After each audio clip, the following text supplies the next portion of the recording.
kudos to all of us for being here and not at the beach to tackle this really complex but critical issue for our community and for communities all around the country. My name's Bryony Benjamin, and I would like to, it's my great honour just to, before we begin, acknowledge the lands on which we meet today. So I'd like to acknowledge that we're meeting on the lands of the Kombumerri people and pay my respects to elders past, present and emerging. And just to share a little bit about why I'm involved with Macpherson Independent, and as you'll see there are lots and lots of people around the room. Wait, give us a wave, everyone that's in a t-shirt that's already part of the gang.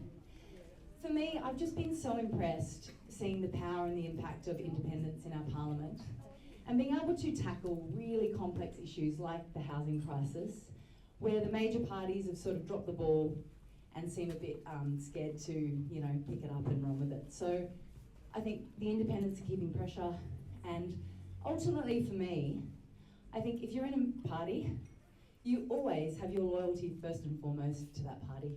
And I don't think that serves our community the best, you know. And so for me, it's about finding a strong community candidate who can really advocate for us and the issues in our community. So that's why I'm getting involved. I'm a local girl, having grown up in Madraba. I just think this is the most beautiful part of the world and we deserve the best representation. So that's a bit why about why I'm getting involved. We have a stellar panel, a stellar lineup led by Amanda. I'm going to pass over to the wonderful Josh, who's going to explain a bit more about what's next. Thank you. So who here feels that housing affordability has worsened in the past couple of decades? Pretty much everyone, okay. Yeah, and the data does back that up. And unfortunately, there's a stat that came out just last week, actually, from NeoVal, part of Ray White, that indicates that the Gold Coast is now the second most expensive housing market in Australia. So we're second behind Sydney, which is incredible, considering that incomes here are not as high as there. So it's really placing a lot of pressure on the housing market, and that's something that we'd like to find some solutions for, which is what today is designed to accomplish. So one way that we can do that is by listening to the community, listening to everybody here. And so we would like to use a little tool. So if you can get out your mobile phones, if you have a phone with you, we're going to use a little tool called Menti to gather some information from you about things that you're concerned about in the housing market.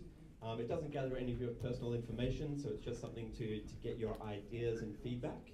And that way we can determine what's really important within this discussion and from what flows on after this discussion today. So we need an internet connection.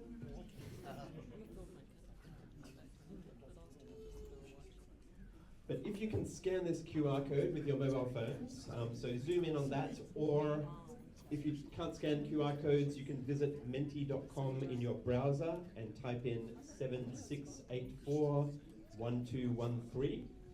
And what this will enable you to do is in a second, we'll ask you a question about what is the most important thing to you about this topic. And then we'll go through a little poll about some of the key elements that you would like discussed as well.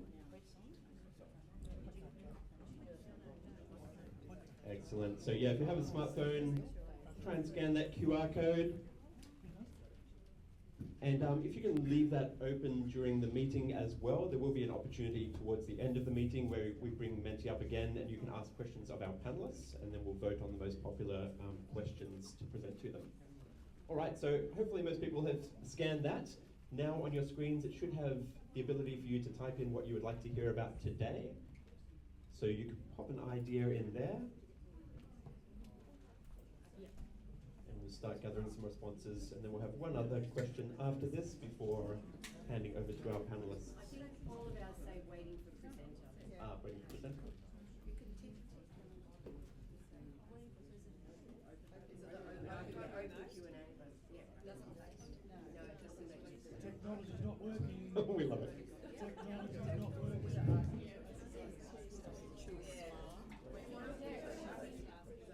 No, okay.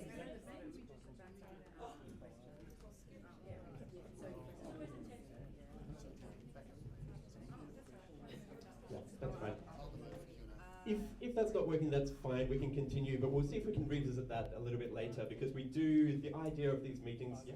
What was the number again? Because this lady has the QR point. I'll have to grab it from Malcolm.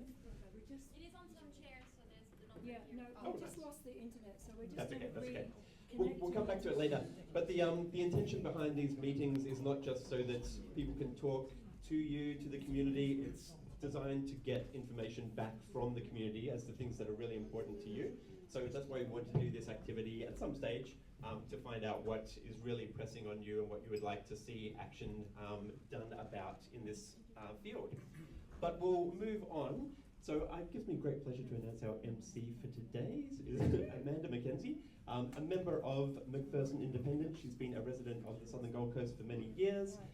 She is a qualified lawyer and recently completed her Masters of Environment at Griffith, and she is a mum of 3 girls. So take it away, Amanda. Thank you so much, Josh. We've got it working. Do we want to jump back to that? Okay, we'll give that a few minutes. Josh, it seems like it's up and running again, so we might allow people a couple of minutes to engage with the mentee question, and then I'll jump back in.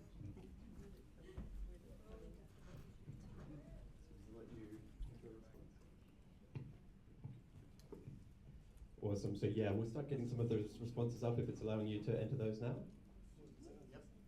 Yep. Oh, fantastic. Yay. Okay, good.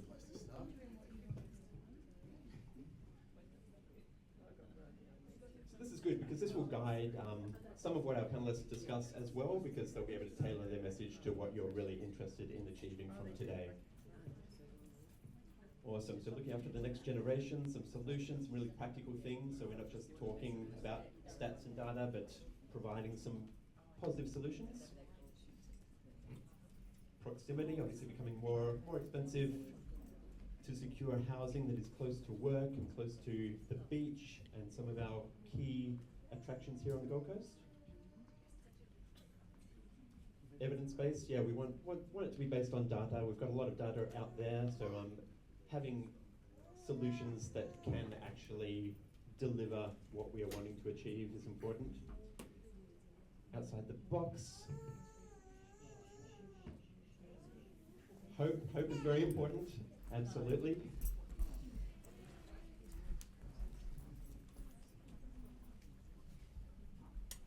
That's brilliant, yeah, and accessible homes as well. So in terms of developing things that are going to be accessible for the disabled, for elderly populations, for anybody to be able to continue living in comfort and security here is really important.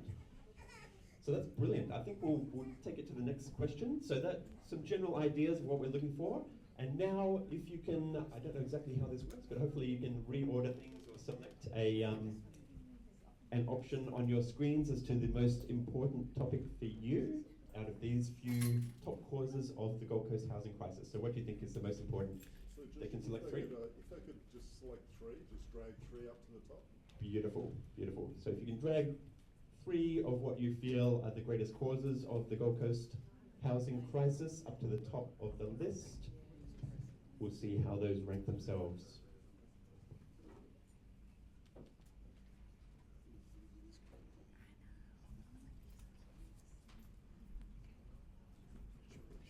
That's good. And you've probably seen in Byron Bay there's been some restrictions placed on Airbnb letting to only 60 days per calendar year to avoid some of the short-term rental issues. Tax incentives big there. Zoning restrictions and planning on new development. Interstate immigration. Excellent. So these are, yeah, some serious issues. COVID impacts were very big a couple of years ago with the costs of product, the costs of building supplies, but that has reduced slightly since then, which is great. And natural disasters, particularly in terms of insurance values as well, and insurance costs, even for existing housing stock, that's become quite challenging for people. Excellent. All right, we have some really good leading topics there, and I think you're right in terms of these being some of the key elements of pressure on the market at the moment. So we'll take that and we'll see if we can build upon that as we hear from our panelists today. Thank you very much. I might just hold that up to one moment just so I can relay to the guest speakers here. So we've got short-term rentals, price inflation versus wage growth, and tax incentives, capital gains discount, and negative gearing as the top three. So you couldn't quite see that. But thank you very much for the welcome, and I would like to also welcome you all, and thank you so much for being here at this very important event. We're here to talk about a huge issue, obviously in housing, but I will start by introducing our amazing guest speakers that have joined us today. We have Jackson Hills, the lead in government policy and strategic engagement with Q Shelter. Amy Degenhardt, who's an architect who designed the wonderful building we're in today. And looking forward to hearing some more from Amy. And we've also got Matt Goodenough, senior economist from the Australia Institute.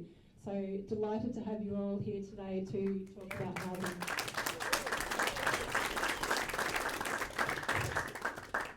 I thought I'd just start by just briefly sharing a personal story. I recently discovered only a couple of weeks ago that one of my three daughters' teachers was sleeping in a van in an attempt to save up money to buy a home to live in this community where he works and teaches our children. So that really brought home to me, just how real this is. It's impacting so many people in our community in so many ways.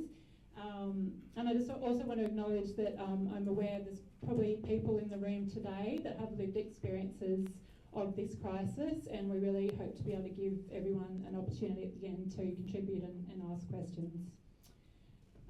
But yeah, the lack of availability of housing insecurity, skyrocketing rents, homelessness, these are all issues facing people here on the Gold Coast. Housing was a huge issue that came out in the Macpherson Matters listening project, which was undertaken over several months by a group here on the Gold Coast, and we know that it consistently polls as one of the top issues of concern both here on the coast and across Australia. So we really wanted to hold this event to engage with you all and to listen to our guest speakers, but also to hear from you as to what you want to see in terms of solutions. So I might start with Matt. Just a small question for you, Matt. Yep. How did we get here? How did we end up in this housing crisis? And perhaps what are some of the federal policies that have contributed to making the problem worse? Yeah, so the housing market is well and truly stuffed up. And it's taken quite a bit of time. It's taken about 25 years for us to stuff it up this bad, and I would say billions and billions of dollars. It has been expensive to do it, but we've managed to do it. It's taken us time. And I think that it basically started in the very early 2000s. That was, if you look at the 10 years before that, income and house prices rose at about the same rate. So therefore, housing was becoming neither less affordable or more affordable because house prices were going up, but they were going up at about the same rate as income. Since then, house prices have been going up more than twice as fast as income. And so over time, what's happened is housing has become more and more unaffordable, and less people have been able to get into housing. And now we're seeing a whole heap of first home buyers, which may have gotten into the market in their late 20s or early 30s. We're now seeing people in their 40s still not being able to get into housing. And so what changed?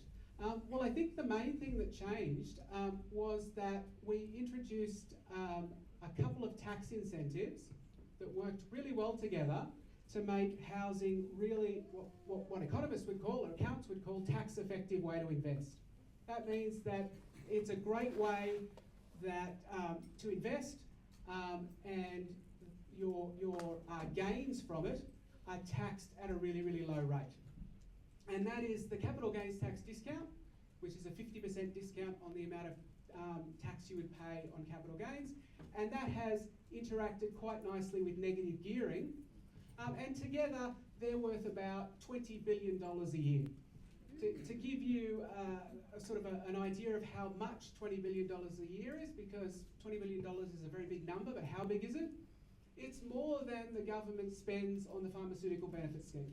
So all the drugs that the government subsidises for us, they spend more on making housing less affordable than they do on medicines. So it's an enormous amount of money. So it's basically what's happened is that has encouraged people to go in and buy investment properties. And so if you have more investment properties, you need to have more renters and you need to have less owner-occupiers. And that's exactly what's happened. If we look at the home ownership rates, after World War II, they shot up. But since, particularly since 2000, they've begun to fall back down. And that's simply a product of more people buying investment properties, more renters, less owner-occupiers. Yeah, thanks, Matt. You touched then on, kind of the post-war decades when housing was done very differently. So can you speak a bit about those kind of decades post-war? What role did the Australian government used to play in housing, and how did that help make housing more affordable for everyone? Yeah, so after World War II, Prime Minister Menzies, long-term Prime Minister you may have heard of, he was actually very, very keen that people own their own home. He figured that there was a lot of the Red Scare, communists were coming, and he figured if you owned a slice of your neighbourhood, you were more likely to be invested in that area and less likely to want to throw Molotov cocktails in your local area. That's me being a bit glib, but basically the idea was that people should own a slice of their neighbourhood, they would become invested in that neighbourhood, and that would be good for society as a whole. We've kind of changed that, and now we see housing more and more as a tax-effective way to invest. That change that's not the only change. So the other big change that happened was that governments, both state and federal, were heavily involved in the building of public housing. Particularly through the 50s, 60s and 70s, we had massive builds in public housing, and that largely vanished. And it took a while for that to actually, nothing that happens in the housing market happens quickly. It took a while for that through the 80s and 90s for that to begin to show, but now it very much shows. And the lack of government investment in housing, particularly in public housing or sociable and affordable housing as we have more now, that basically means that we're supplying less affordable housing into the market. And you might think, well, I have a job, I'm never going to be in public housing. But public housing doesn't just benefit the people who are going to be eligible for public housing. When you have a lack of public housing, you have a whole heap of people who start fighting in or entering and bidding in the rental market, and that pushes rents up, okay? And it pushes house prices up because we have less housing out there. So it's not just people who would qualify for public housing that are being disadvantaged by the lack of public housing. It's everybody who is being disadvantaged. People who are unable to afford a rental property, people who are unable to afford to buy their home, they're being affected by this lack of housing. Yeah, thanks, Matt. Jackson, I might come to you next. So you're involved with Q Shelter, National Shelter and Common Ground Queensland, all of which play, I understand, different roles in the housing system. Can you tell us a little bit about Q Shelter and how it seeks to influence policy and investment outcomes for housing and homelessness? Sure, very happy to, and great opener there actually, Matt, in terms of how we arrived here. And I also just want to acknowledge people in the room that have lived experience of housing stress, or particularly homelessness, which is an ever-increasing number of people in our population and community.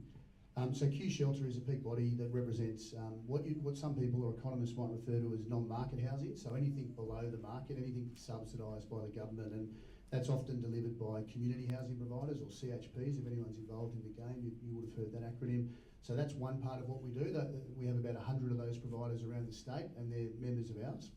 And on the other side of the system is the homelessness services and services that provide outreach into the community when people are sleeping rough, wraparound supports for people that are in homes that need that support to get back on their feet. There's about 300 of those different service providers in our state as well. So we're a federated model, and we, through support from the government, we're a not-for-profit, we seek to influence policy and investment outcomes in this space. Yeah, thank you, Jackson. So we heard Matt talk a bit about things that the federal government has done that have made things worse. But I'm just kind of keen for you to unpack a bit more about the role that, sorry, back to you, Jackson, that the state and local governments have to play in this housing equation. Well, this is actually one of my favourite topics, and I think Matt has given a great background, I think, to particularly federal housing policy, which has changed. I think the feds, to use that term, have been in and out of this space over that period as well. And Matt summed up perfectly, in my view, just the percentage of total number of dwellings that are social housing dwellings has decreased considerably since that period of the 50s after Menzies. I think back then it was about 15 or even 17% of all dwellings, maybe even closer to 20% actually, were public housing. And over the decades, we've shrunk down to 3.6% of all dwellings are social housing. And just to give you some stats internationally, and that compares with the Netherlands, which is like still 15%, and they continue to invest at that rate. The UK is higher than us, New Zealand's higher than us. Anyone who's been to Singapore would know a lot of that stock is owned by the government. You can actually buy out of that market. So a proportion or a safety net of social homes has decreased, that's very true. In terms of state and local government, so the feds, if they were here today, would say that the states are primarily responsible for delivering social housing, and they would say that that has been by the way of national funding agreements where they provide a heap of money to the states and territories to deliver that solution, outcome, policy. And local governments would probably say the same thing, to be honest. Now, having worked at one, the distribution of the 3 tiers of policy across the 3 levels of government would suggest that was the case at different times. But what's changed in the last 18 months is that no one can get away from this problem. Everyone is now leaning into this problem. I think the feds, to be fair, the current government, that's the Labor government, are leaning into this issue. We could argue the toss about what more they should be doing. We'll do that today. But even at the state level, there's more investment, more focus right across government, not just housing, but Department of Premier and Cabinet, health, justice, education, all the parts that should be focused on it. And so everyone's leaning into this to try and find out what role they can play. Yes, thank you so much, Jackson. Amy, I might bring you in here if that's okay. Now, you're an architect and an occasional developer. Can you perhaps just tell us a bit more about your background and work in this space, including here on the Gold Coast? Yeah, sure, thanks. I was a newly minted architect and a newly minted mum when I came over to the Gold Coast in sometime last century, nearly 40 years ago now. And I had been working on a project which was developing economics in terms of how does design influence economic outcomes, particularly in residential design, because I was always mindful of the impact that good housing had on the lives of people and what, in housing insecurity. So those things were playing on my mind. So fast forward to say where we're sitting today, Varsity Lakes. My partner, Martin Shedd, actually, he's an urban designer, and we work quite closely in this community and did a lot of innovative housing. And I'd like to mention, one is hiding in plain sight somewhere in North Shore hinterland, I believe, where it's a small lot around 500 square metres, and the idea was, hey, we could do 3 dwellings on that instead of just 1, and just kind of hide it in with the rest of the community. And that's exactly what we did, and it's called Living Options. And that may be a very old idea. I think it's going back to early 2000s, right, when you said that these issues were starting to show, kind of be noticed. And I think that's still a really relevant thing. So there's some parts of my history that have to do with that, and then I've kind of gone on with Economic Development Queensland, which is called EDQ. Other parts of Queensland, they have things called priority development areas. All of this is focused on innovation. What can we do differently that might be better? So I'm in that experimental zone. Thank you, Amy. And I was hoping you could just talk a little bit more about the role that architecture and planning has in addressing Queensland's housing challenges. Yeah, it's interesting. I saw a graph that around about 2000, the amount of regulation was stacking up in terms of the cost of housing delivery. And we know that planning, building regulations, everything is increasing. That's just a fact of life. Planners do sometimes get a little bit of blame for these things. I don't necessarily think that that's the case. There's just so many factors. But there is a tendency to, what we need to do is, architects and planners need to get together much earlier, much more sort of, when everything is still fluid, and talk about some of these things, because what we sometimes, like in the Venn diagram, all the regulations just create a vacuum in the middle where nothing can happen. And that's where solutions, design solutions can sometimes bubble forth and almost, pivot planning things. I'll take an example. Maybe planning is, in terms of housing, is made up very much of density, height, and lot size. They don't always have to go together, but sometimes they're all linked together. What if we just said, let's increase the density, and maybe even remove the restriction on lot size, but no extra height at all? So you're really saying, well, we have to be in character of what's already there. Does it really matter if 3 families live in a particularly well-designed spot rather than one? Then you've got aging in place opportunities, new accessible dwellings, babies growing up next to grandparents. You basically have options for choice. So I think, mixture of architecture planning along with everybody else very early in the day would be really great. Yeah, I might bring you in on that question as well, Jackson, just around planning and your insights on the role that planning has to play in fixing the housing crisis. Sure, look, I just echo Amy's comments, and one of our illustrious colleagues, Paul Burton's in the audience, who's an urban planner from Griffith University, so I'll temper my comments about planning. No, I'm just joking. Planners are our friend, and in this particular situation here in Queensland, that Amy's been at all the same tables as I have, the last 18 months, planning has been right at the table to look at what they can be innovative with, what they can change, how planning can be a vehicle to unlock more housing supply. I think planning's our friend actually in unlocking a lot of opportunities. I would never point the finger at planning for the reason that we've arrived at this situation. I think Matt was closer to the mark with the sort of historic policy and investment decisions that have been made that have actually arrived here. Thank you, Jackson. Matt, I thought you could hopefully speak to perhaps people in the audience that simply own one home, and that is the home they live in.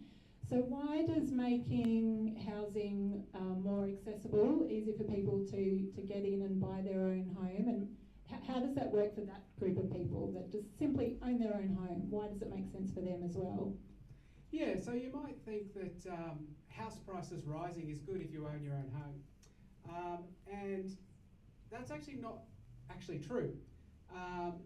The group that gains from rapidly rising house prices are investors. What do I mean by that? Well, if you own your own home and that's all you own, you don't have an investment property, if your house goes up more than you expect, you've made a capital gain, you're better off. But if you ever sell that house, you then have to go and buy another house to live in, right? And guess what? That house went up more than you expected. So therefore, rapidly rising house prices doesn't actually help owner-occupiers. In fact, rapidly rising house prices just means that, as we've seen over time, the average size of mortgage compared to people's income has gotten bigger and bigger for those people who are paying their house off. And so they have to pay it off for longer, it takes more of their income, and they're more likely to be in housing stress. So really, rapidly rising house prices only benefits a very small slice of people, and that's people who own investment properties. I've recently heard David Pocock, the independent senator, say, it shouldn't be harder to buy, your first home than your, 10th, 11th, 12th. So, yeah. Yeah, look, exactly right. And the way the housing market works at the moment is that if you've got a house behind you or several houses behind you, it becomes increasingly easier to buy your next home. Banks are more likely to lend to you. You have that equity in order to buy. In fact, the hardest house to buy is your first one, right? Because you need to save up for a deposit, which is becoming larger and larger as house prices get higher and higher. And that's why we're seeing increasingly people struggling to get into the housing market, but we're increasingly seeing the amount of investment or the amount of properties as investment properties grow and grow and grow. In fact, the most recent tax statistics, which I'm sure you've all read, I know I got excited when they came out. When they came out earlier this year, they showed that 25% of all investment properties, a quarter of all investment properties are owned by 1% of taxpayers. 1% of taxpayers own a quarter of all the investment properties in Australia. Yeah, that's quite makes you stop in your tracks, that stat, doesn't it? Jackson, I might come back to you. So you're a Gold Coaster. I'm just keen to hear from you as to what you see as some of the unique challenges that we're facing here on the Gold Coast. And perhaps if you can also talk a bit about your work with homelessness and some of the how that's increased and decreased over the years. Sure, happy to, and hopefully this gives a little bit of context to the local, situation as compared to the macro sort of national situation. So, Gold Coast has got a rapidly growing population, as everyone in this room would be quite aware. I saw it up on the intro. And we're around 600,000 people now, but we will be approaching 1 million on the Gold Coast in the forward 20 years. So there's 380,000, I think, new people coming to the Gold Coast in that period. It's about 280,000 new households, the number that I've seen in the SEQ regional plan. So if you do your math, you work out that's a pretty big number of dwellings required per year. It is. Now we're nowhere close to delivering that number of dwellings per year at the moment. I'm sure you've all read that in the papers. I'm also one of the people in our organisation that's really passionate about us having housing targets though that match population policy. I think that's really important to be ambitious, but then it comes down to the set of policy and investments you make to really make that activate and work. And in the next 5 years, I think we don't see any net new supply, so that's properties in and out versus population growth until about 27, 28, Matt, is my understanding. So the next 5 years are actually going to be as tough as they have been in the last little while. So that's probably the first thing I'd say, which is not a great thing to say on a Sunday, I guess. It's not very motivating, but we need to face into what's in front of us. And so there still are things we can do. It's just that the mass housing supply won't be there. Now, to give you a little bit of a picture, and I know there'll be some people in the audience who are part of this statistic, but there are about 500 people sleeping rough on the Gold Coast every single night.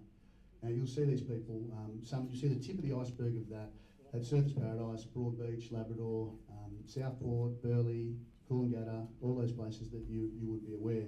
That's the tip though.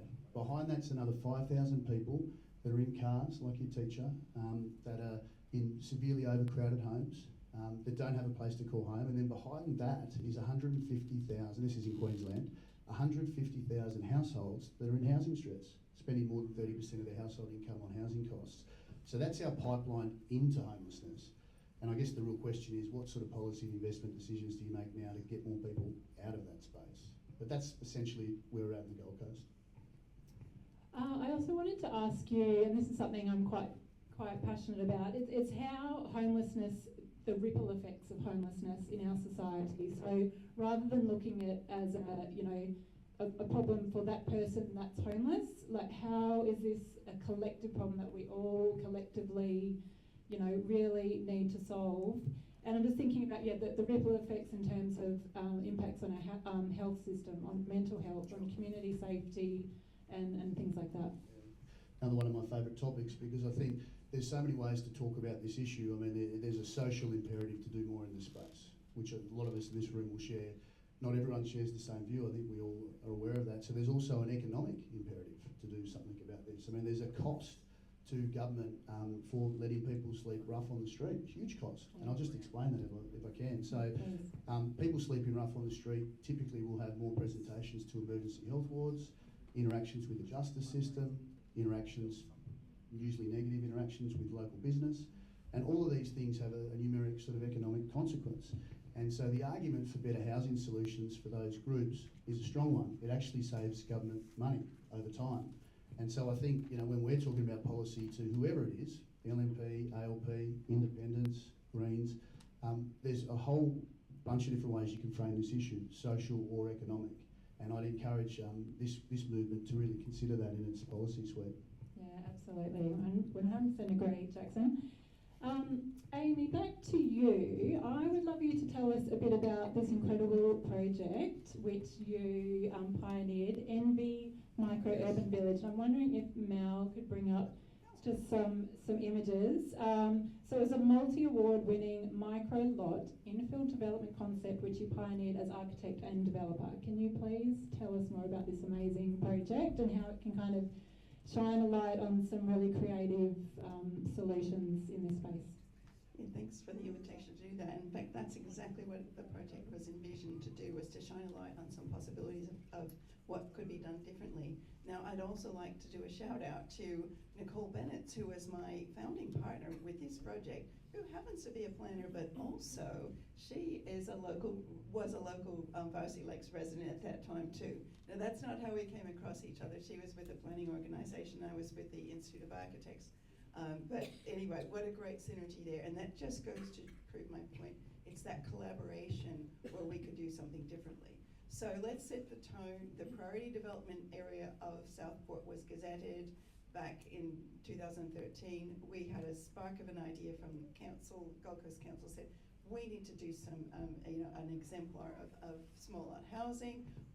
Looking at me, maybe you could do something. Oh, how do you do that? Anyway, long story short, Nicole and I decided maybe we could do something, and we had a look out, and our goal at that time was to get at least 4 out of, at that time 9 houses, to make 4 of them viable for first home buyers. There was a first home buyer grant, very important mechanism to fill the gap of the equity gap of the deposit. That was $25,000, and we thought if we could make a house, for $250,000, Bob's your uncle, you got your 10%, everyone's got a job anyway, right? Okay, it was a great idea, and in many ways we exceeded that expectation, but we also failed. So the expectation was exceeded. We got 7 first home buyers. We had to make 10 houses instead of 9, and that has to do with the economic parameters that needed to sort of work together.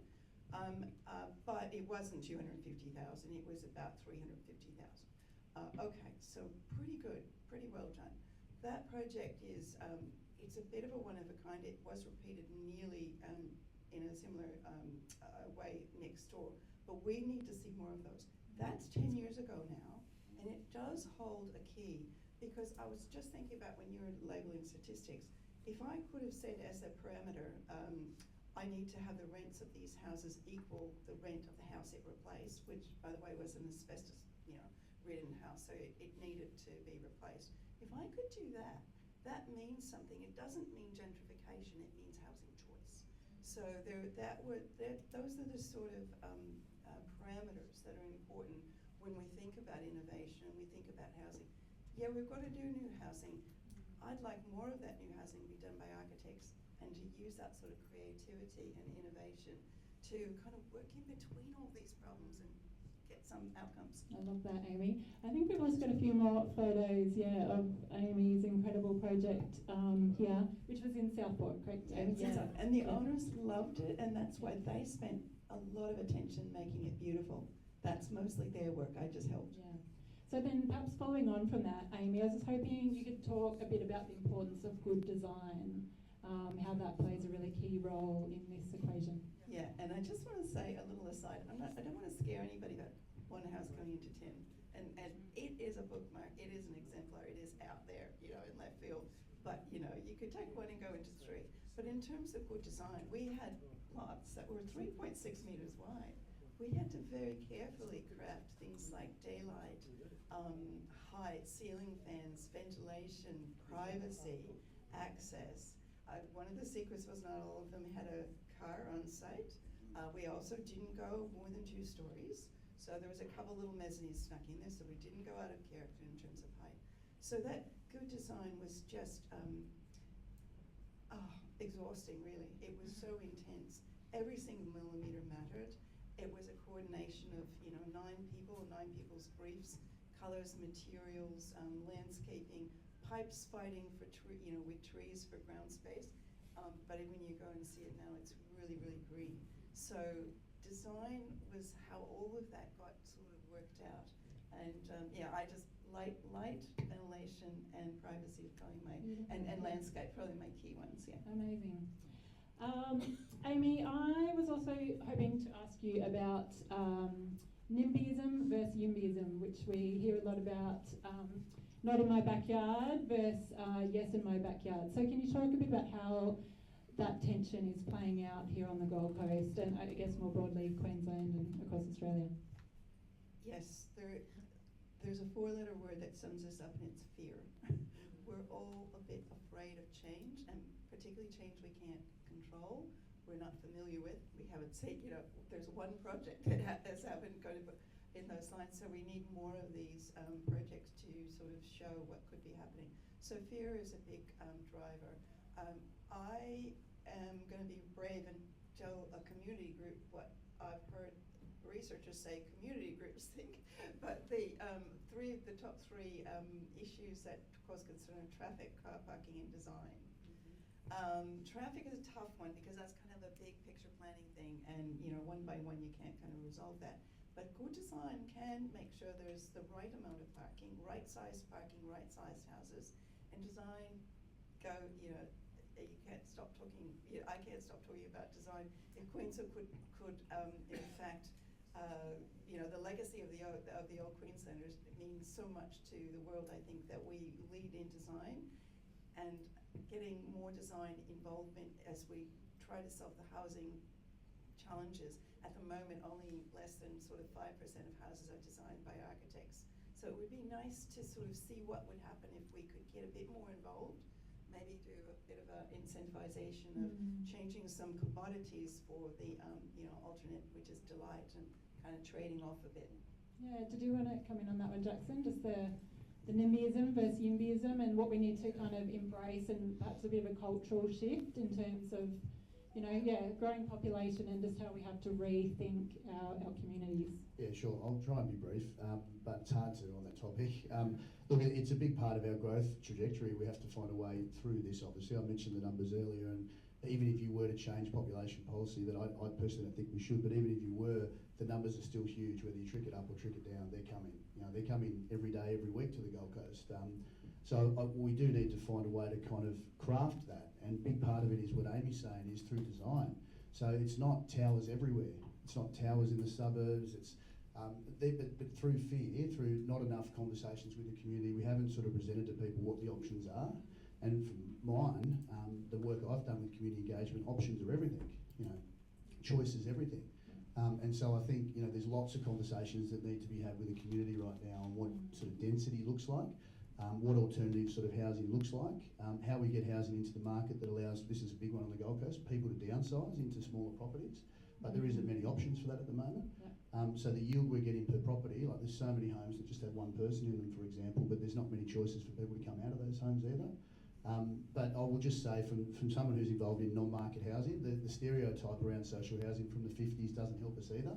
So where we just build a tower of people with immense need all in together with no supports, we don't do that anymore. It's very much a sort of blended, mixed tenure type of model, lots of support for people that are vulnerable into those environments, and it's spread across the community as well. So I think these things have changed a lot, and we just need to get that message out. Yeah.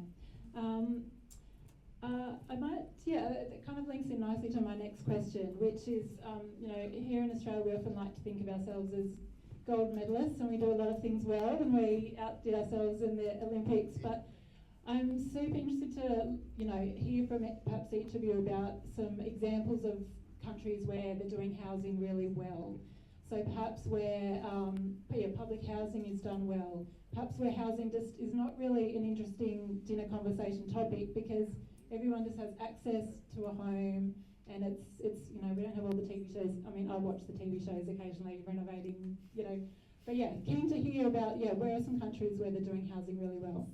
Yeah, so there's lots of different ways you can do housing, and as you'd expect, there's lots of different countries and they do it in different ways. So just some examples. Jackson touched on Singapore. Singapore has a system where the government basically builds a whole heap of housing and it sells it at basically cost price. And they get the land quite cheaply, and so the housing is quite cheap. And they don't necessarily rent it out, they actually sell it to people. Now you might think, well, then they just sell it on into the private market and make a capital gain, right? But the system works that if you buy this house from the government, you can only sell it to somebody else who's buying into that system. So you can only really sell it for roughly what you bought for it, plus a bit of inflation. And so effectively you have this system where anybody who wants a house, young Singaporeese couples, can buy a 2 or 3 bedroom apartment at a cheap price. And if they decide later that they want something else and they want to go in the private market, they can sell that, but they have to sell that to another Singaporeese couple at about what they bought it for. And so that's a way of constantly having this big supply of affordable housing in the market, but not having it effectively owned by the government. It's still privately owned. Another system, completely different system, is in Germany. In Germany, they haven't seen huge increases in house prices. And in Germany, basically, they have a system where most people expect to rent their entire life. Home ownership is not the goal. In Australia is absolutely the goal. I'm not to suggest that's better or worse, but effectively in Germany, they have a system where home ownership is unusual rather than the norm. And in Germany, they have incredibly strict laws that favour tenants. So people who rent. So you can expect to rent a house for years, if not decades. You can invest in the garden, you can invest in the local school, you can put picture hooks wherever you like in the house, right? You are quite safe to make that house your home because you have the expectation that you're not going to get thrown out suddenly. Okay? And again, that's another system. And unfortunately, I think in Australia, we have rental laws that are designed, the idea of renting is almost like a thing that happens in a stage of your life. You go to uni and you rent, you're just fresh out, you've got a new job, you're renting, but the idea is you will quickly save a deposit and buy a house. So it's a transitory thing. So we don't have particularly strong laws that protect renters.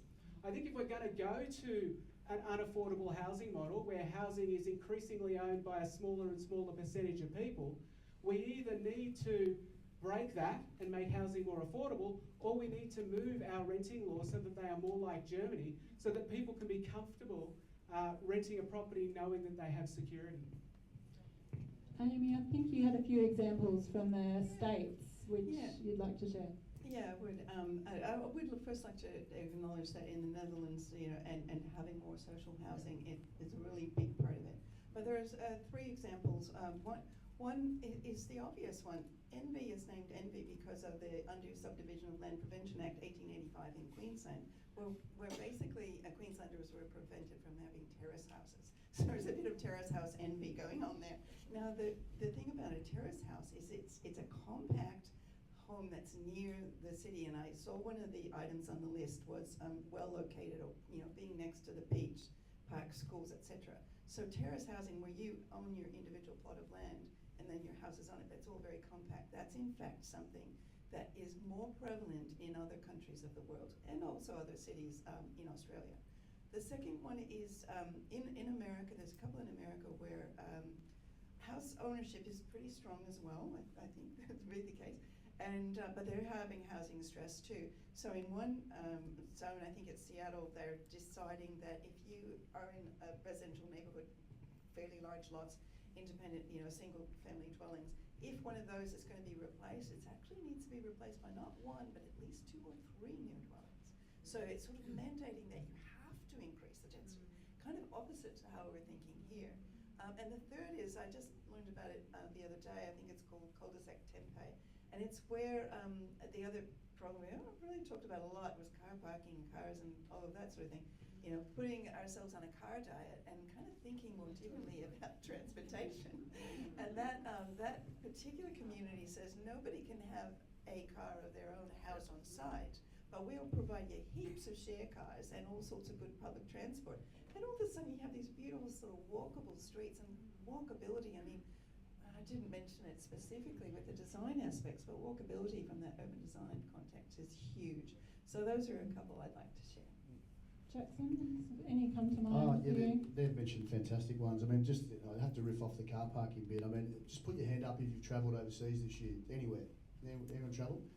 So I was lucky enough, I haven't been overseas for years, to Europe, and I went to London and Paris. I mean, do you think you have parking under a rental property in London or Paris? Obviously, we're laughing because we know that they haven't for decades, but all over Brisbane, all over Sydney, Melbourne, etc. But we're heading down a path where that is changing, and I think that's a good thing because that is actually an affordability measure, to be honest, because it can reduce the total project cost of those projects, and that has a direct impact in what terms of properties are placed in the market. So that's just one point I'd make. But the other one I just mentioned is institutional ownership over rental product, and what I mean by that is Matt's touched on just how much of our rental product in Australia is owned by, well, a lot of it's owned by mum and dad investors who own 1 or 2 properties, but there are a number of Australians that own a big portfolio, as Matt's also mentioned. But whichever way you look at it, it's a fragile market.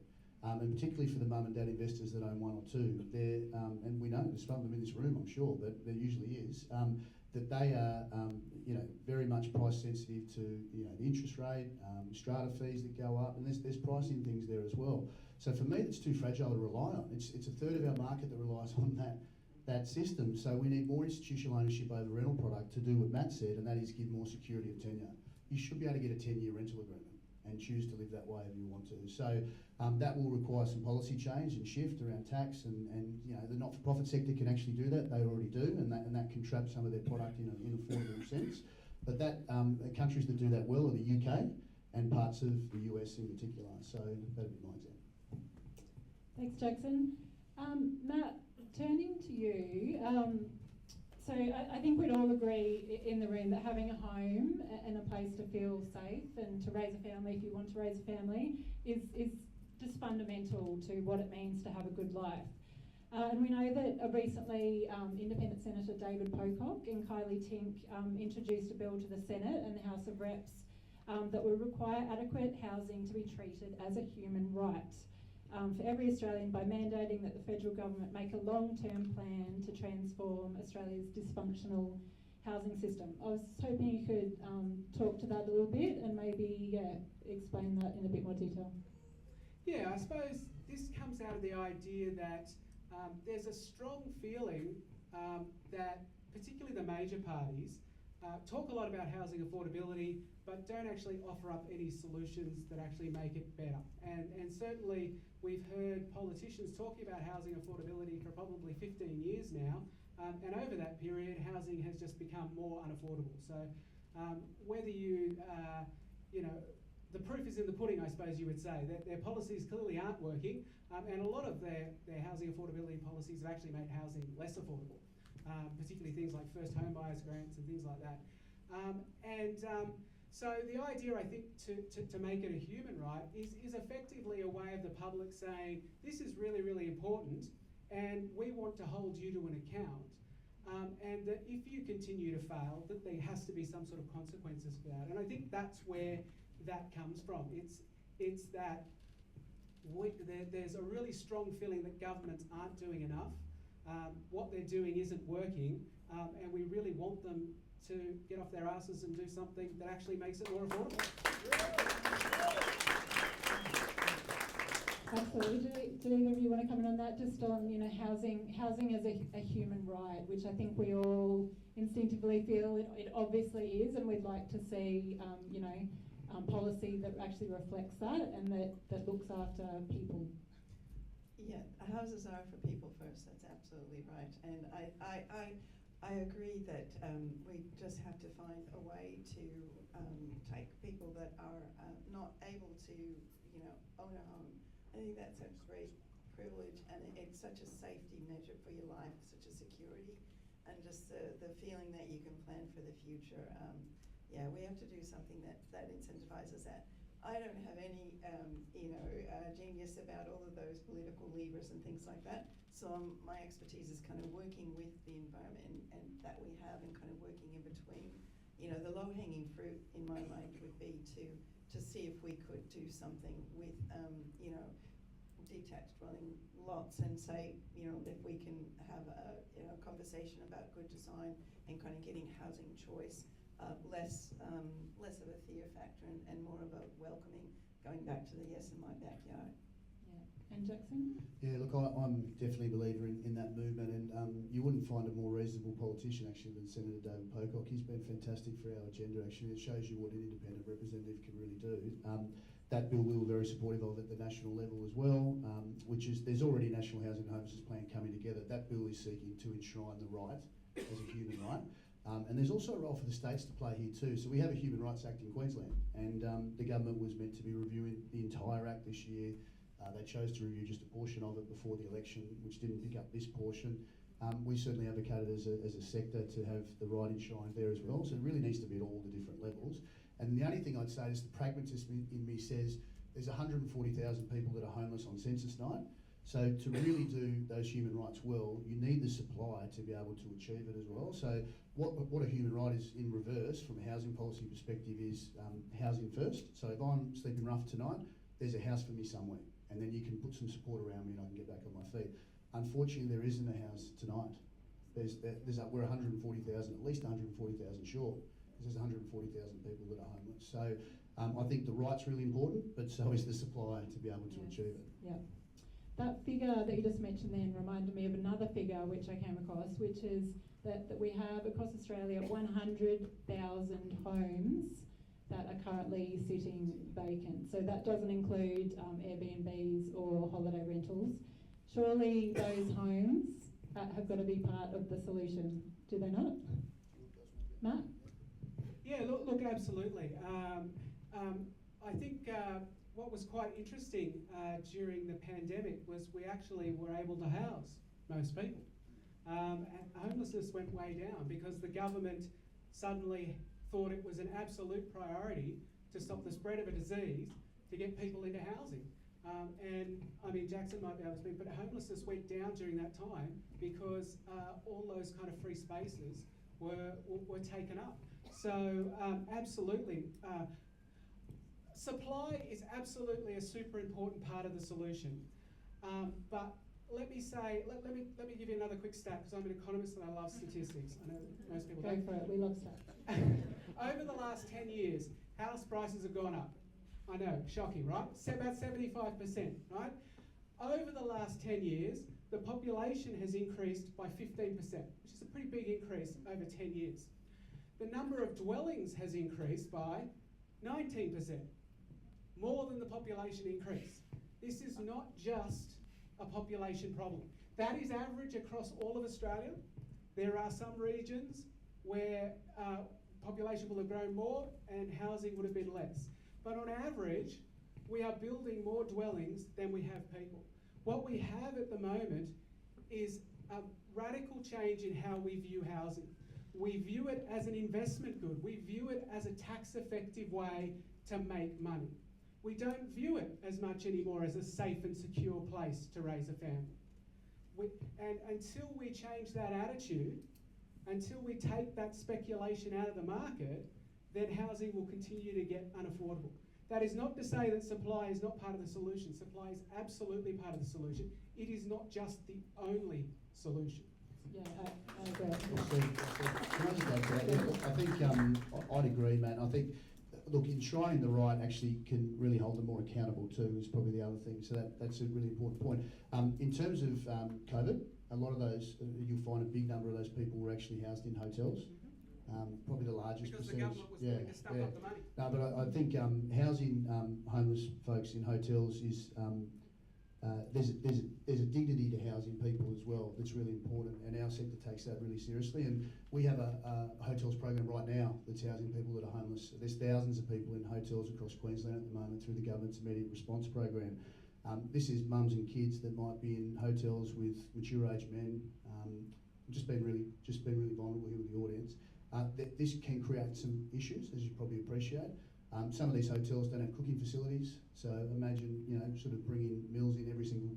So that model is fraught with danger. It's not perfect. Is it any better than sleeping in the park? Is it any more risky or less risky? These are the real core decisions that we have to make over time. But I definitely agree, enshrining the right would be important because it will continue to put pressure on an annual basis of our policymakers to get the supply up and get the models right. And one quick segue in terms of housing supply and the overabundance, it's not luxury housing that we need. It's housing that your people can afford. That's the supply we're looking for. We do. We are seeing a lot of development on the coast, a lot of it very close to the beach, a lot of it that is completely out of reach for the vast majority of us. Just before we, perhaps throw to the audience for some questions, I just wanted to give each of you the opportunity, if you wanted the audience to leave with one idea, one thought of a solution that we can all collectively advocate for. Yeah, what would your parting message be, Matt? The only way you make housing more affordable, there are two things you can do from an economics perspective. You can either reduce the demand for housing or you can increase the supply of housing. And cracking down on the capital gains tax discount and negative gearing will reduce the investor demand for housing. It will also free up billions and billions of dollars to increase the supply of housing, right? They kind of fit together quite nicely, don't they? $20 billion, the government, if it tried to spend $20 billion building housing, it wouldn't be able to spend $20 billion a year at the moment. It is that much money. And so both of those solutions fit together brilliantly, and they decrease the demand for housing and they increase the supply of housing, and they absolutely will make housing more affordable.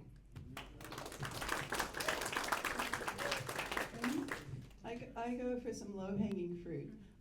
I call it housing 1, 2, 3, with the 2 being a TO.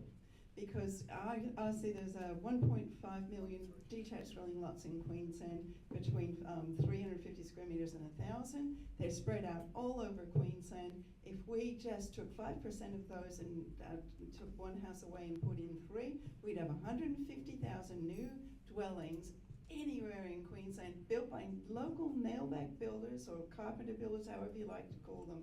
And if they're well designed and designed by designers, they can be anything that we can imagine. They don't have to be this or that.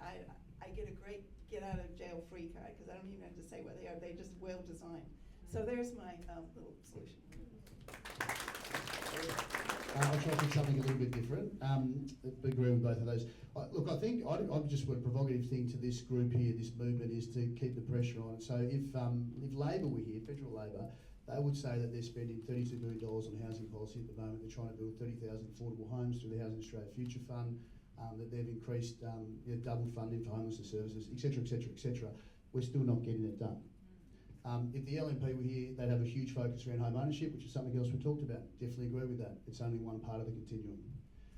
So what I worry about is that in a few years' time, we've spent all this money, we've done a bit of the work, and then we move on to another set of issues, and this goes out of the frame. At the moment, it's right in the frame.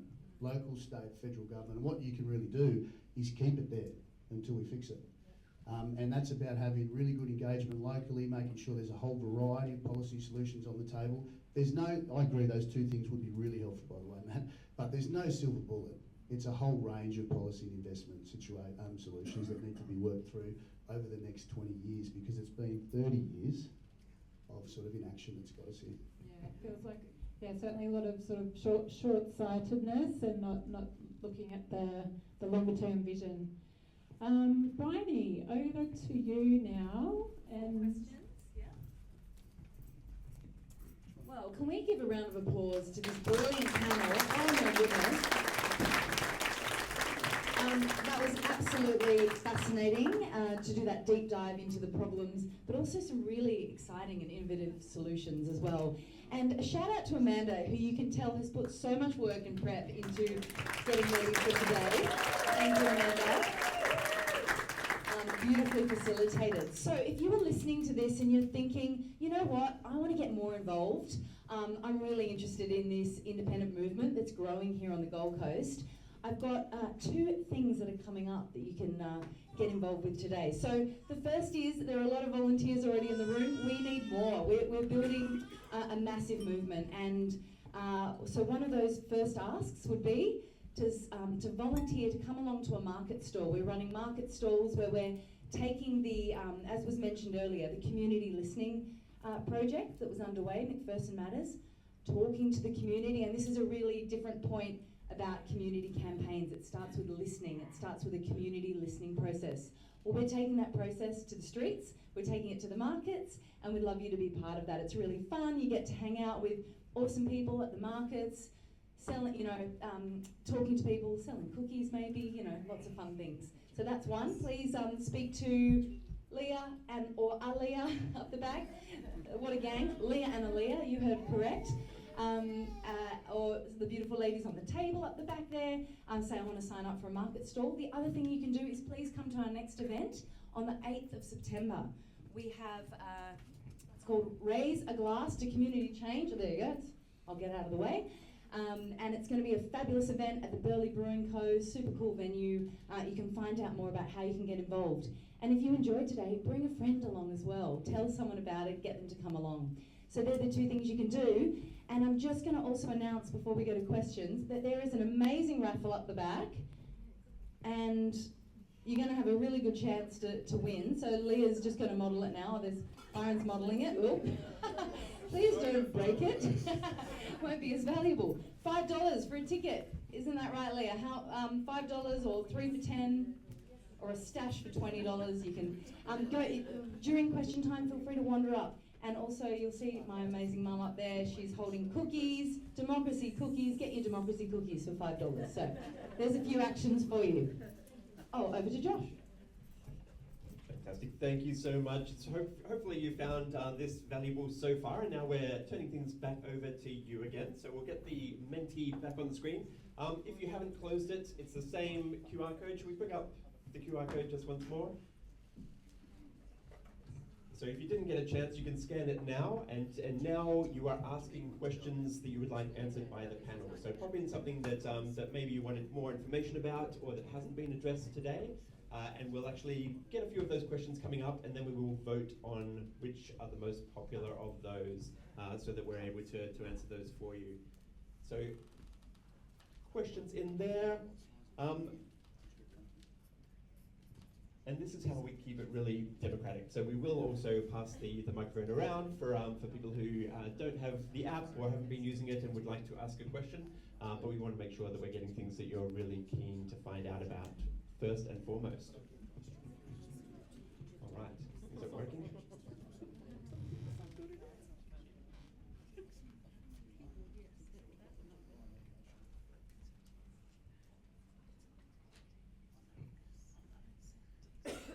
Beautiful.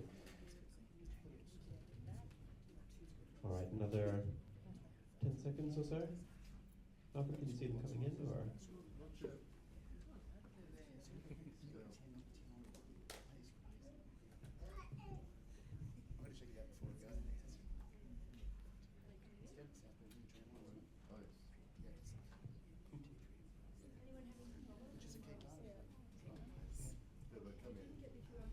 Wonderful.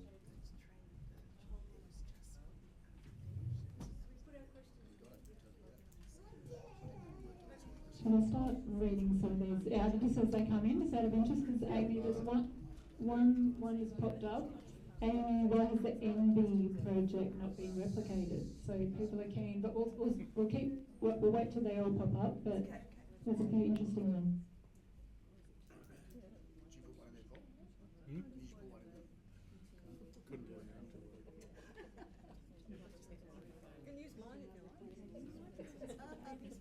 Some great questions here.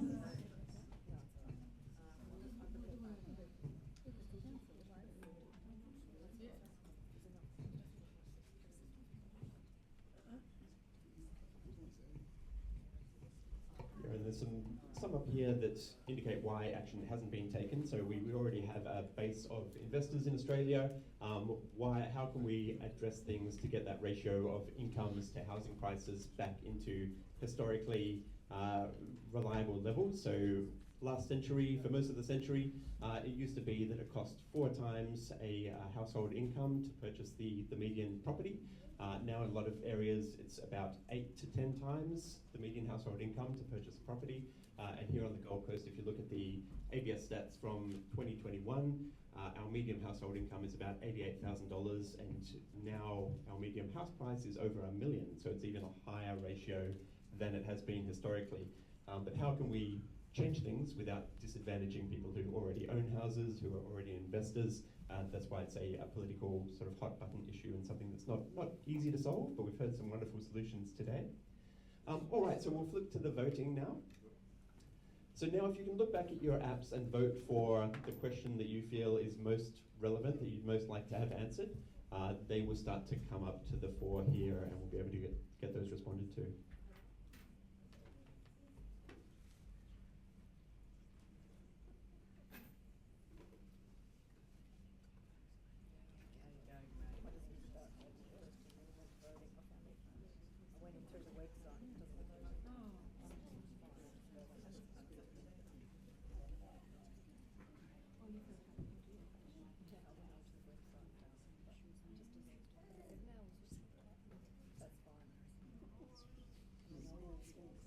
Got one voting so far.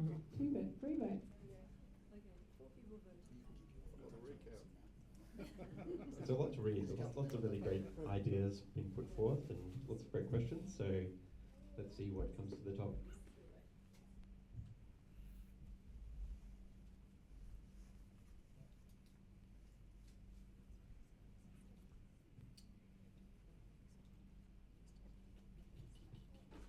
Democracy in action.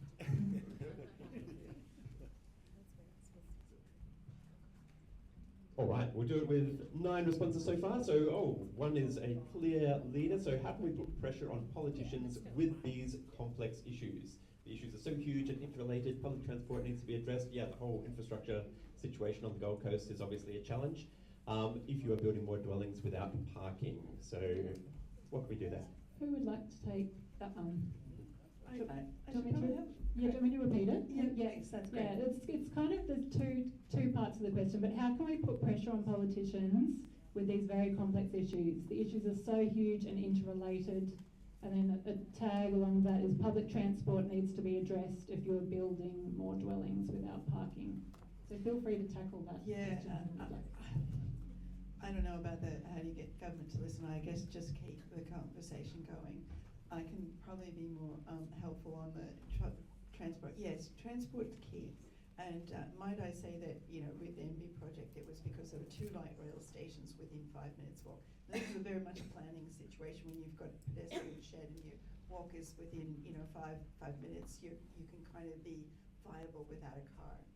Not necessarily on the Gold Coast, because there's a lot of other places you want to go besides that strip. But it is a big start, and also the idea wasn't that's not for everybody, but some people would really love to opt for owning a house rather than owning a vehicle, maybe using a bike, maybe using a scooter, things like this. So public transport just needs to be ramped up amazingly. I mean, Europe was, we didn't mention that, but that's something we're falling a little short on. But it's not that we're not trying, it is getting better, so let's just keep the pressure on that conversation too. Matt, did you want to tackle perhaps the first part of that question? Yeah. So, what sort of pressure politically can you put on? Number one thing is your vote. It's the most important thing that you have to change that kind of policy. Before elections, state or federal, and I think you've got both coming up shortly, candidates are out there at forums. Go along to some of them and listen. Find out what the candidates think of housing affordability. Ask them questions. Make them understand that this is an important issue. Listen to their responses and vote if this is the most important issue based on what they say. Get involved in community groups that think that housing affordability or whatever the issue happens to be is important, because they will then go and lobby and harass local members and other politicians to kind of make those changes. And finally, talk to your family and friends about it. Raising housing affordability as an issue, it'll probably get raised anyway. It's probably the single number one issue at the moment in this country. Talk to them about it. Make them, help them understand that it isn't just doom and gloom, that there are solutions, but that we've got to push for them. And at the moment, politicians are reluctant to actually do anything about housing affordability. You may ask, well, why is that? Because we keep using the euphemism called housing affordability, and what that actually is cheaper housing. And if you want, as a politician, to go out there and say, I want your house to be worth less, you're very reluctant to say that. And so there is a real concern and fear amongst politicians that housing affordability means crashing the housing market. Now, I don't think that means that at all. What it means is for an extended period of time, incomes have to grow faster than house prices. Maybe house prices do need to go down a bit, but at the very least, they need to stop growing faster than incomes. And until politicians put up solutions that will achieve that, housing will only get less affordable. Yeah, and just one more comment, just given I had so many votes that one. I think Matt's summed that up well, but in terms of influencing the politicians, we do have a state election in October 26, as you probably know, federal election next year. I think that's a great point, because if you look at the spread of 100% in Australia, it's a third and a third, typically. We have more renters in Queensland than other states, but usually a third of people own a home, another third are paying it off, and then a third are renting. So Matt's point about the political prerogative to look at the majority, I think that's well put. What we try to do, and you can get involved with groups like ours, for example, happy to talk to any of you after the break. Like, we'll take delegations of groups to Canberra, for example. So I'll give you an example. We did one with mature age women. We took a whole bunch of mature age women that have been impacted by housing stress and were homeless or living in their cars. We took them down to Parliament House. We spent 4 days down there. We met with about 40 politicians, MPs, senators, ministers, shadows, etc. And just, it's hard. You have those meetings with people that are directly impacted. They need to hear from those people. You can do that locally. You can organise a meeting with your local MP now. Just reach out, ask for a meeting. And if you don't feel like you're getting hurt, you can reach out to organisations like ours and we can help you facilitate that. That's the democratic process.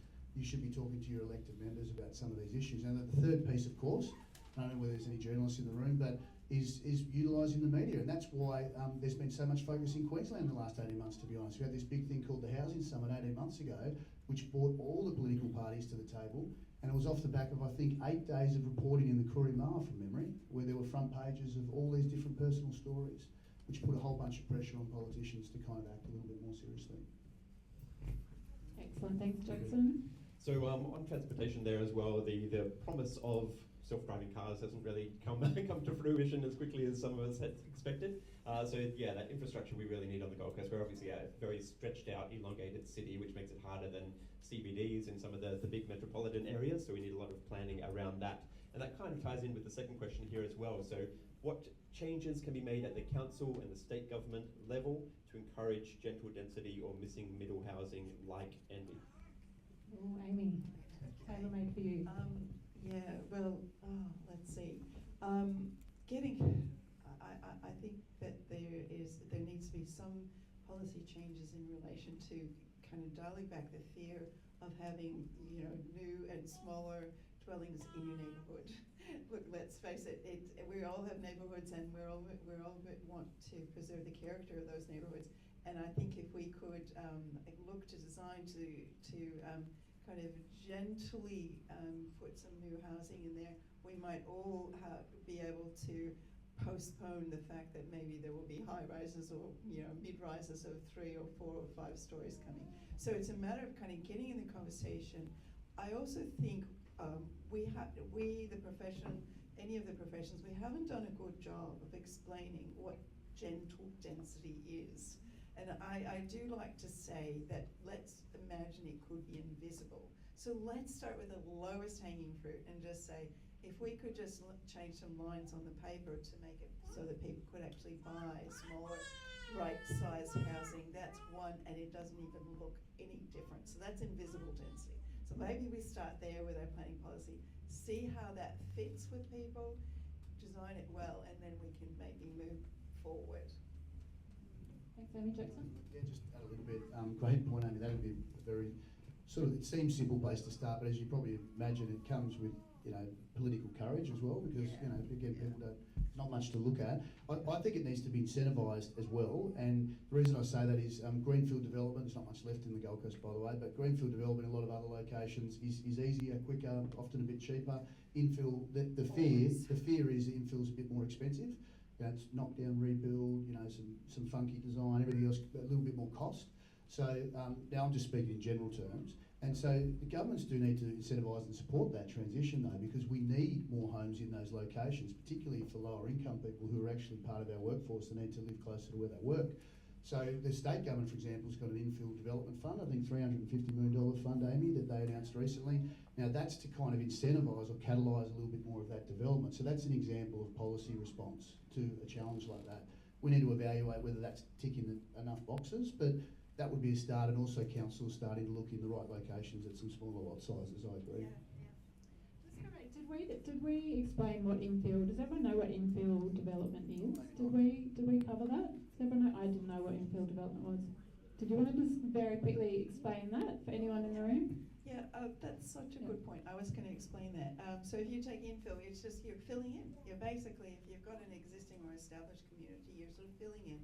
It could be an empty spot that nobody's ever built on, or it could be something that has the asbestos and kind of it's quite old, and it could do better for the community. It in fact enhances the community. New green, new street, footpaths, and all sorts of lovely things can kind of come into it. There's 3 terms we also use. Greenfield, that's kind of where no housing has been before, so that's what Jackson was just talking about. And sometimes we call it greyfield, and that's kind of in suburbia, whereas brownfield is infill development in more the urban areas. So you've got those sort of 3 jargons going around, so I hope that helps. Thanks, Amy. Nice, so we can probably bundle 3 of these questions into one, and then we'll turn it over to people in the audience who would like to ask questions on the microphone. So the next 3 are all to do with the federal government. So there's a bit of reluctance to move on capital gains tax concessions and negative gearing. heard that there's some sort of false hope proposed by the major parties, but what powers of the federal government, what levers can we pull to actually start to address this housing situation? Yeah, you want me to have a go? Okay, so the politicians are very good at doing things that don't hurt them. And they are very easily scarred. They're actually fragile little petals. And so if they have tried something and they think that they've been slapped for it, they are very reluctant to go there again. You won't see the Liberal Party going to the GST. You won't see, and I think you won't see, unfortunately, from my perspective anyway, the Labor Party, unfortunately, is very reluctant to tax gas because of the minerals resource rent tax and getting stuff for that. But one of the things that politicians might think is that the Labor Party in the 2016 and 2019 election took radical changes to negative gearing and the capital gains tax discount. And they lost the 2019 election. They actually took it to the 2016 election too. What I think was different was in 2019, they took also a whole heap of other policies. I don't think those two policies were the policies that caused them to lose that election. I think that they took an enormous reform package that people didn't understand. Hands up here, who understands excess franking credits? Well done, well done. There are probably 3 people in the room then that are getting excess franking credits. apart from you know, economic nerds like me, it's really only people who are actually benefiting from excess franking credits that understand it. And yet the government took, the opposition then, the Labor Party took a policy, and I think that scared people because they didn't understand it.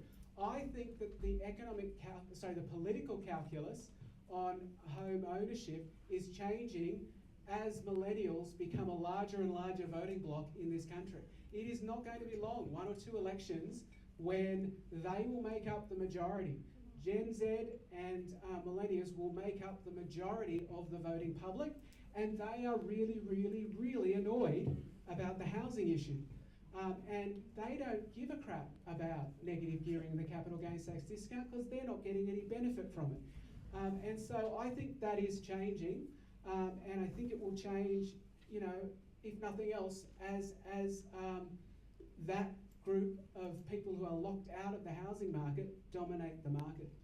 Such a fantastic point, Matt. Yeah, I totally agree that the politics on this is really shifting, and I guess many of us in this room are seeing the value of independence to come into this space where perhaps the majors are too scared to go, and bringing it back. And that's a great point. I think that ultimately, if I had to guess, and look, economists are bad at predicting the future, like really bad. You know, macroeconomic forecasters exist to make astrologers look good. What's the interest rate going to be like at the end of the year? And yet, that's what I spend most of my time thinking about.